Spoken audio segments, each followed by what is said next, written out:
दोस्तों, जिस समय भारत में अंग्रेजों का राज था उस समय भारतीय राजनीति में गांधी जी का दबदबा था और कांग्रेस पार्टी में भी गांधी जी की चलती थी। आजाद भारत के पहले प्रधानमंत्री जवाहरलाल नेहरू थे। उस समय कांग्रेस चाहती थी कि नेहरू की जगह सरदार वल्लभ भाई पटेल के हाथों में देश की बागडोर दी जाए, क्योंकि वही एक व्यक्ति थे जो इस मुश्किल घड़ी में देश को एकता में बांध रख सकते थे। मगर आखिर गांधी जी ने कांग्रेस की अंदरूनी राजनीति में हस्तक्षेप करके सरदार वल्लभ भाई पटेल की जगह जवाहरलाल नेहरू को प्रधानमंत्री क्यों चुना?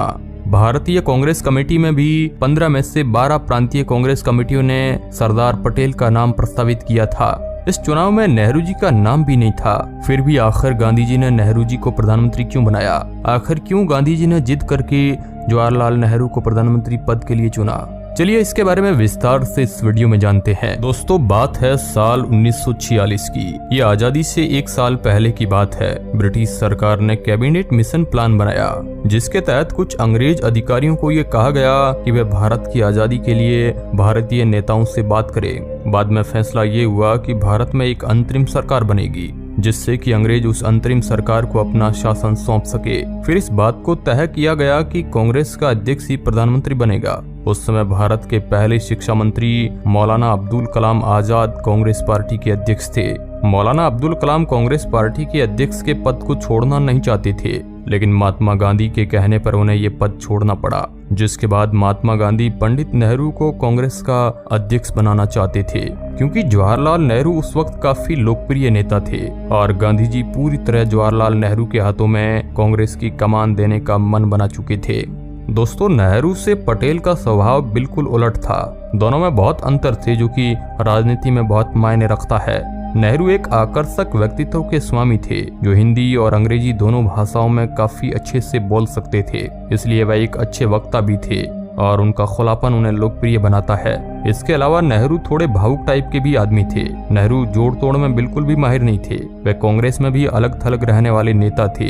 जेल में बंद रहकर वे अपने साथी कांग्रेसियों से गपशप करने की जगह अपनी कोठरी में अकेले बैठकर डिस्कवरी ऑफ इंडिया जैसी किताबें लिखते थे। उनकी एक अलग ही दुनिया थी। इसके उलट पटेल सख्त और थोड़े रूखे थे। हालांकि उनका स्वभाव ठंडा था, लेकिन हिसाब किताब में माहिर थे। पटेल राजनीतिक तंत्र का हर पुर्जा पहचानते थे, जोड़ तोड़ करने में माहिर थे। लेकिन एक बात ये भी थी कि पटेल को भाषणबाजी से चिढ़ थी। वे दिल से और साफ साफ बोलते थे। ऐसा नहीं था कि मुसलमानों को लेकर उनके मन में आरएसएस जैसी कोई तृष्णा या पूर्वाग्रह था, लेकिन खरा खरा बोलने के कारण वह देश के मुसलमानों में थोड़ा नापसंद किए जाने लगे। नेहरू आधुनिक हिंदुस्तान और धर्मनिरपेक्ष भारत का सपना देखते थे, तो पटेल राष्ट्रीय हितों को सर्वोपरि रखते थे। हिंदू और हिंदू परंपरा को लेकर उनके मन में थोड़ा कोमल भावनाएं थी, जो वक्त बेवक्त पर उन्हें उत्तेजित कर देती थी।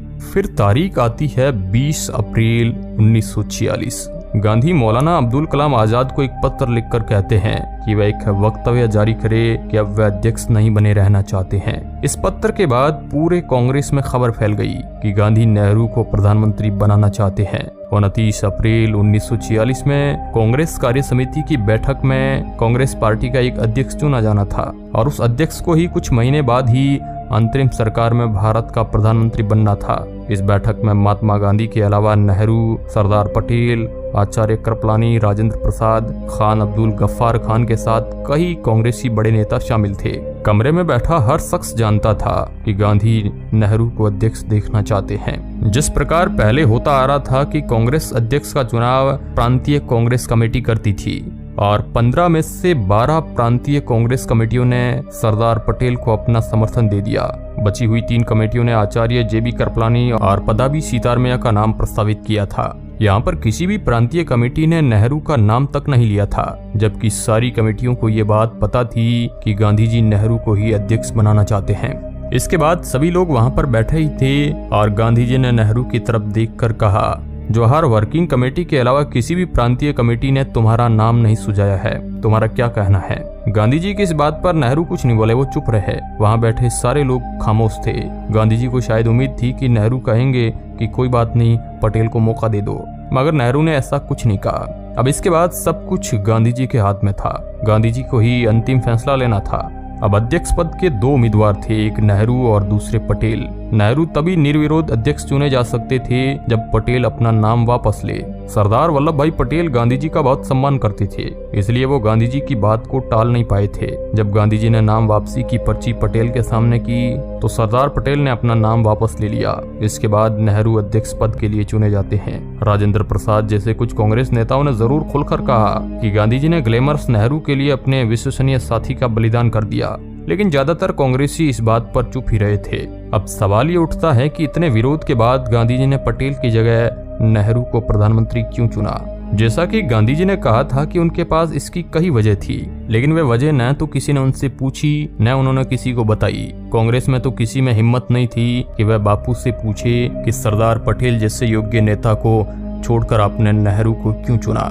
सब जानते थे कि जमीनी स्तर पर पटेल के पांव मजबूत है, वह मोहम्मद अली जिन्ना से भी अच्छी तरह मोल भाव कर सकते थे।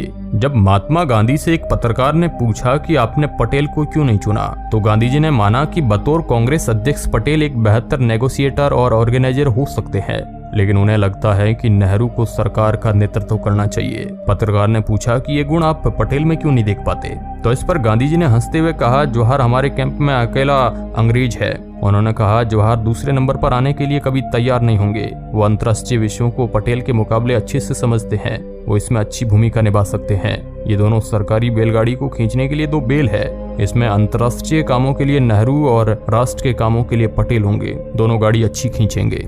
गांधी के इस प्रेस इंटरव्यू से दो बातें निकल कर आई। एक ये कि नेहरू नंबर 2 नहीं होना चाहते थे, जबकि गांधी जी को ये बात पर भरोसा था कि पटेल 2 नंबर पर आने पर कोई भी ऐतराज नहीं करेंगे, और वाकई में ऐसा ही हुआ, क्योंकि पटेल नाराज होने के बजाय एक हफ्ते के अंदर ही फिर न केवल सामान्य हो गए बल्कि हंसी मजाक करने लगे।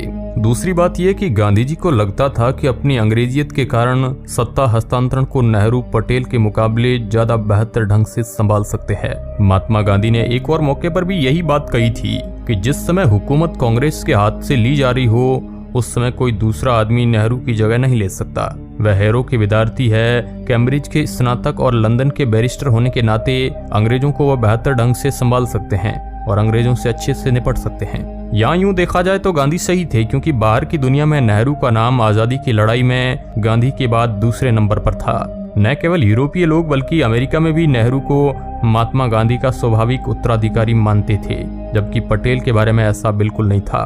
पटेल को शायद ही कोई विदेशी गांधी का उत्तराधिकारी मानता हो। लंदन के कहवा घरों में बुद्धिजीवियों के बीच नेहरू की चर्चा होती थी। तमाम वायसराय और क्रिप्स समेत कई अंग्रेज अफसर नेहरू के दोस्त थे, उनसे नेहरू की निजी बातचीत होती थी। लेकिन इसका मतलब ये नहीं था कि गांधी पटेल से कम प्रेम करते थे।